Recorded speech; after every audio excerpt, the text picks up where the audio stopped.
Hey guys, welcome to this video. Jadi di video kali ini aku akan ceritain, ini lebih ke cerita sih, tentang transformasi badan aku dari aku overweight sampai aku mencapai bodiku yang sekarang. Aku bikin video ini karena banyak yang salah kaprah yang menganggap aku dari overweight, lalu aku memulai fitness journey, lalu perjalanannya sangat linear dan mulus sampai aku badannya bisa kayak sekarang. Tapi sebenarnya enggak. Jadi kalau misalnya ada yang bilang untuk merubah tubuh itu gampang, itu salah besar. Karena kalau dari pengalaman aku sendiri ya, ini sangat amat susah. Butuh waktu yang sangat lama, butuh kesabaran besar, butuh dedikasi, butuh kerja keras, butuh konsistensi, butuh pengorbanan. Semuanya itu dalam jangka waktu yang sangat lama sampai akhirnya badanmu bisa bertransformasi seperti yang kamu mau. Karena memang prosesnya dari overweight ke aku yang sekarang itu nggak linear, tapi naik turun dengan percobaan yang sangat banyak, eksperimen, trial and error, banyak belajar sampai aku bisa mencapai tubuhku yang sekarang dengan pola pikir tentang diet yang benar. Bahkan badanku yang sekarang pun aku belum merasa ini finalnya, karena paling dari goal aku ini kayak masih 10%, 15%. Jadi kalau misalnya ada yang bilang bertransformasi tubuh itu gampang, sentil aja orangnya. Oke, kita mulai aja ceritanya. Jadi aku dari SD sampai SMP itu overweight, karena ya makanku sangat banyak dan gak terkontrol. Kemudian waktu aku masuk kelas 8, kelas 2 SMP, itu kan zaman-zaman cewek-cewek pada puber ya, pengen lebih memperhatikan penampilan untuk mengimpress para gebetan-gebetan. Jadi kelas 2 SMP aku mulai melaksanakan diet. Nah, tapi aku melaksanakan diet itu tanpa pengetahuan sama sekali tentang nutrisi atau workout. Jadi aku cuma tahu diet sama dengan tidak makan atau makan super sedikit atau makan super hambar. Itu pemikiran aku tentang diet waktu aku kelas 2 SMP. Aku mulai mendedikasikan hidup aku untuk memulai diet ketat supaya badan aku langsing, supaya badan aku kurus. Pola makan aku waktu itu adalah aku makan pagi jam 6 pagi cuma oatmeal tok yang gak ada rasanya. Lalu aku sekolah jam 7 sampai jam 3. Jam 4 aku baru pulang ke rumah untuk makan. Makanannya apa aja yang tersaji di meja, dan aku nggak tahu nutrisinya apaan, apakah ini karbo, protein, fats, aku belum tahu soal itu. Aku cuma makan aja, lauknya yang super sedikit tanpa nasi. Jadi waktu di sekolah istirahat itu aku nggak makan, aku cuma ngeliatin teman-teman aku makan sambil aku diem.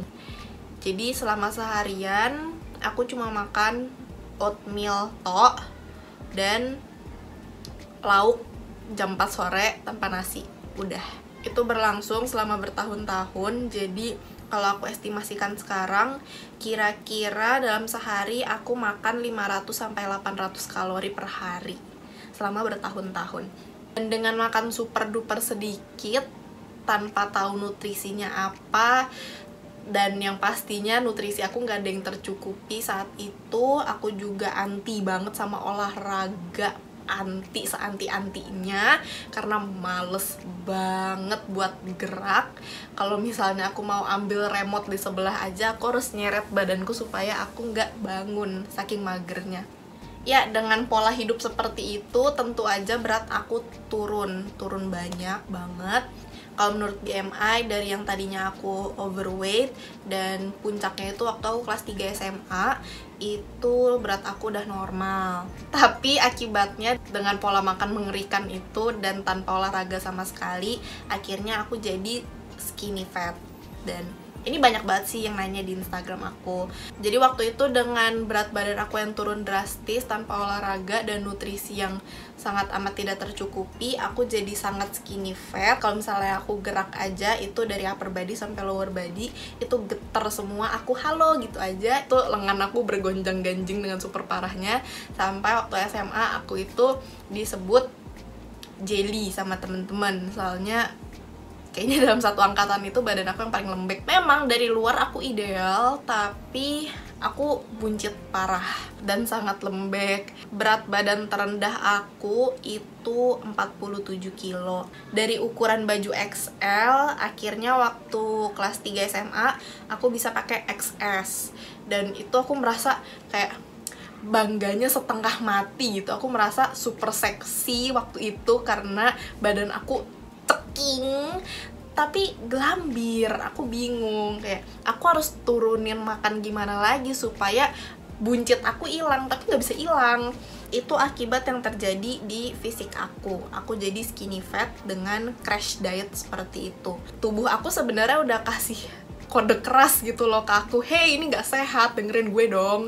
Jadi rambut aku itu rontok parah, terus kuku aku gak pernah bisa ngelewatin jari karena selalu patah, terus kulit aku kering banget, bibir aku pecah-pecah. Pokoknya kondisi badan aku sebenarnya mengerikan ya kalau misalnya aku pikirin sekarang. Kayak badanku udah kasih kode keras tapi aku kayak bodo amat, yang penting gue kurus kan. Nah, itu dari fisik, dan dari mental pun, dari dalam aku juga sebenarnya tersiksa karena aku kelaparan, aku ketakutan sama makanan, aku menganggap makanan itu musuh, aku benci banget sama makanan, dan itu pengalamannya sangat mengerikan. Dan abis itu kan aku lulus sekolah dan aku masuk kuliah. Tahun 2017, tahun lalu, cece aku mau menikah. Jadi cece aku daftar gym dan pakai personal trainer. Dan aku ngeliat story Instagram dia kayak gym time gitu-gitu. Kayak wow, keren ya, aku juga mau dong. Terus ya udah, akhirnya dengan modal pengen ikut-ikutan dan pengen keren di IG story, akhirnya aku daftar gym di deket kampus aku dan langsung bilang ke CS-nya, aku mau gym pakai personal trainer. Dan akhirnya di sesi pertama aku ditanya sama PT aku, kenapa kamu masuk gym? Terus aku dengan PD-nya bilang, nggak bisa lihat nih lemak di mana-mana. Akhirnya aku masuk ke program fat loss. Jadi di pengukuran aku yang pertama, memang berat aku itu menurut BMI itu ideal, tapi aku ternyata skinny fat parah karena fat aku mencapai 27% dengan muscle mass yang sangat sedikit. Makanya aku kalau jalan geter satu badan. Aku mulai gym sama PT aku itu banyak cardio dan circuit training. Strength trainingnya paling cuma kayak pakai dumbbell 2 kilo, terus pakai equalizer. Dan dari mulai gym itu pun aku mulai baca-baca di internet soal pola hidup sehat gitu. Jadi aku mulai nge-gym itu dari Mei 2017 dan aku mulai coba nerapin pola hidup yang lebih sehat. Aku jadi ngerti, oh oke, kita butuh karbo, kita butuh protein, kita butuh fats. Gimana cara dapetnya? Karbo itu apa aja makanannya, protein itu apa aja makanannya, fats itu apa aja makanannya. Aku mulai mendalami. Tapi selama 3 bulan aku nge-gym 3 kali seminggu dan makan yang lebih sehat, aku nggak lihat hasil. Jadi selama 3 bulan aku cuma turun fat 2%. Aku lihat di kaca pun kok aku nggak merasa badan aku ada perubahan. Di situ aku mulai rada putus asa gitu ya. Aku merasa ngapain sih gue buang-buang duit buat nge-gym, buat beli makanan-makanan sehat, tapi hasilnya nggak ada. Dari aku mulai nge-gym sampai akhir 2017, aku nggak berani dokumentasi apa-apa. Aku nggak berani share di Instastory atau Instagram aku, atau umbar-umbar ke semua orang bahwa aku nge-gym. Dan aku mulai mencoba pola hidup sehat, pola makan sehat, karena aku malu dicengin sama temen-temen kayak, ngapain sih lu nge-gym, ngapain sih lu diet, orang udah kurus. Jadi aku nggak pernah share apa-apa ke publik. Bahkan untuk foto diri sendiri pun aku rada malu gitu, padahal sih disimpan sendiri. Tapi nggak tahu ya, aku nggak pede karena aduh badan gue gelambir, ngapain gue foto gitu loh. Dan aku nyesel sih. Dan Ini tips ya buat kalian kalau misalnya kalian mau mulai fitness journey, tolong di foto berkala. Kalau misalnya kalian udah jauh fitness journey-nya dan ngelihat foto pertama itu motivasi Jadi selama 3 bulan itu aku merasa sia-sia, tapi ajaibnya aku nggak berhenti. Aku tahu ini pasti bisa nih, tapi gue nggak ngerti caranya gimana. Jadi aku research makin banyak, aku tanya-tanya makin banyak, aku mengedukasi diriku sendiri dengan sumber-sumber yang lebih banyak lagi, dan akhirnya aku bisa mengenal flexible dieting. Ini pola makan aku yang udah aku jalanin dari 2017 sampai sekarang, sangat enjoyable dan sangat sustainable dan bisa membawa aku ke goalku. Aku cuma pakai PT sebentar, setelah itu aku mulai nge-gym sendiri dan aku bingung nge-gym tuh gimana. Walaupun aku udah pakai trainer selama beberapa lama, tapi saat lepas sama trainer aku bingung aku harus ngapain. Ini orang kok banyak banget, gue malu, gue pengen di pojokan aja dan melakukan gerakan-gerakan basic yang sudah diajarkan oleh PT gue. Jadi gerakan aku sangat tidak bervariasi dan gak ada progres selama berapa bulan karena cuma pakai kettlebell 8 kilo yang selalu aku pakai dari awal sampai berapa bulan tidak ada progres. Selama 2017 aku lebih ke circuit training dan cardio. Memang sih di akhir 2017 itu badanku lebih kenceng daripada dulu dan fat aku turun dari 27 jadi 24 atau 23 ya. Tapi aku merasa belum ini belum maksimal. Ini pasti masih ada cara lain yang bisa bikin aku menuju ke fitness goal aku, karena dari awal aku pengen banget punya bokong, aku pengen banget karena dari belakang aku itu talenan. Jadi waktu aku overweight pun aku nggak punya bokong, jadi waktu aku nge-gym aku pengen banget punya bokong. Tapi dari Mei sampai Desember 2017 aku setiap hari latihan bokong tapi nggak pernah muncul. Aku bingung kenapa, dan akhirnya aku research lebih jauh lagi dan menemukan strength training. Jadi strength training ini yang paling mengubah hidup aku. Di akhir 2017 di Desember itu aku mulai memberanikan diri untuk ganti pola latihan aku 100% dari cuma cardio dan circuit training. Aku ganti jadi strength training, weight training.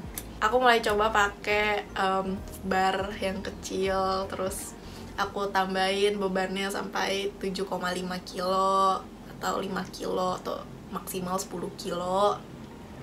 Aku taruh di sini, terus aku coba squat, berat gitu kan. Jadi di awal aku cuma bisa squat maksimal 10 kilo, itu pun udah ngos-ngosan parah. Akhirnya 2018 masuk dan aku berdedikasi untuk weight training sejak 2018. Jadi yang tadinya aku cuma nge-gym 3 kali seminggu dengan banyak circuit training dan cardio dan strength trainingnya paling cuma body weight aja, mulai 2018 aku mulai ganti latihan aku ke weight training.